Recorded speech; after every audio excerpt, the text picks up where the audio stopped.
Bienvenidos a Abordemos la Política. Les habla Alfredo Ramos Jiménez, profesor emérito de la Universidad de los Andes en Mérida, Venezuela. En la defensa y reivindicación de la política que compromete a todos los demócratas, topamos con un elemento y una cuestión esencial, porque desde hace mucho tiempo nos venimos preguntando o planteando la cuestión de saber, cuando hablamos de la democracia, ¿de qué estamos hablando? De allí la necesidad de exponer las diferencias, los matices, la especificidad de la democracia a la que nos referimos, que en nuestro caso es la democracia como política, la política democrática.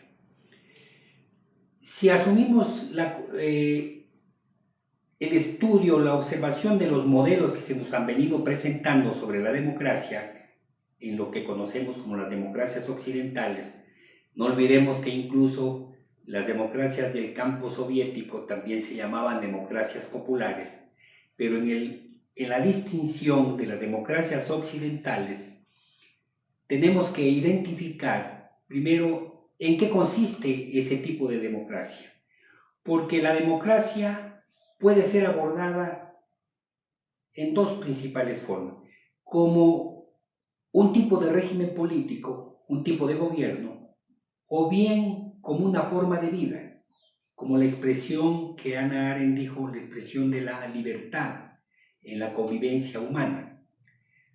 Ahora, sin la democracia política no podríamos hablar de una democracia como forma de vida.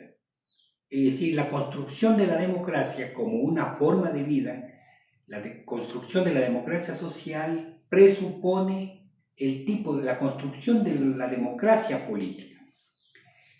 Es en ese sentido que es imprescindible para todo ejercicio, para todo propósito de construcción de la democracia, es imprescindible la distinción institucional, la distinción como modelo, la distinción como tipo de arreglo político, de arreglo de las relaciones de poder que fundan lo que llamamos la democracia, hoy en día democracia representativa o competitiva, que algunos también han opuesto a la llamada democracia directa, que bien sabemos, en un cierto momento funcionó en Atenas, pero excluyó a las 3/4 partes de la población de Atenas. Es decir, era una democracia restringida, ciertamente, democracia directa. Los cargos se daban por sorteo, la gente participaba libremente, ciertamente. Los atenienses son los que defendieron la idea de que no hay demócratas si no hay personas libres, si no hay hombres libres. Ahora, esta democracia directa, particularmente los dictadores de nuestro tiempo, particularmente los líderes populistas, sea de derecha o sea de izquierda, ellos dicen representar esta democracia directa que le han agregado el nombre de democracia participativa y en ciertos casos protagónica. Participativa, como ya hemos visto, una democracia que participa todo el mundo, eso sería pensable en una pequeña sociedad, como en Atenas, pero vemos que ni en Atenas funcionó esa democracia directa. Por lo tanto, la democracia del mundo moderno es necesariamente una democracia representativa y algunos la llaman democracia competitiva, ¿no? Esta democracia representativa hace que los representantes libremente elegidos por los ciudadanos son los que toman las decisiones y las acciones que conciernen al funcionamiento de toda la comunidad, ¿no?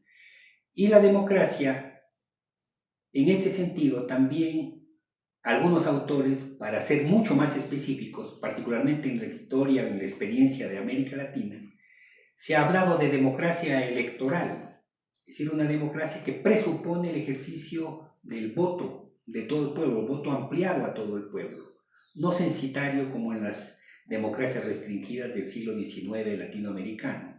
No, en el siglo XX, en todos nuestros países, esta democracia electoral se enraizó. Probablemente fue el primer modelo que se utilizó en lo que se conoce como la etapa de la transición democrática o de consolidación democrática en nuestros países ya bien avanzados los años 70.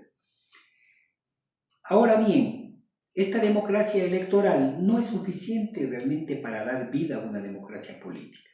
De allí que tengamos que necesariamente hablar de una democracia de organizaciones, una democracia que exige formas colectivas de acción, ¿no? Entonces, en este sentido es que algunos autores nos han propuesto y nosotros hemos asumido la democracia política o la política democrática como una democracia de partidos. Siendo esto así, una democracia de partidos tiene necesariamente que conllevar el compromiso de los ciudadanos en la organización y la defensa del interés general. Los partidos políticos ciertamente son organizaciones hasta cierto punto privadas en un cierto funcionamiento cuando comienzan las democracias, ¿no? Pero el objetivo es llevar a la defensa del bien común, del interés de todos, del interés general. Aquellas organizaciones que defienden el interés privado pueden ser denominadas grupos de interés, grupos de presión o bien corporaciones privadas, ¿no?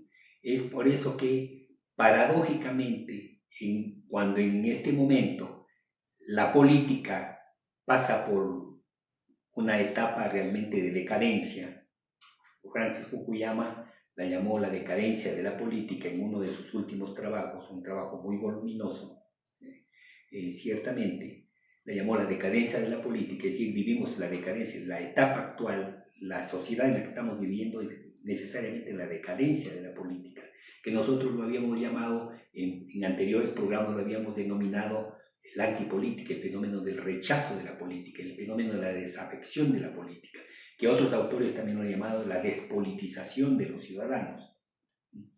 Ahora, si queremos reivindicar la democracia política, tenemos necesariamente que reivindicar la forma partido de participación política.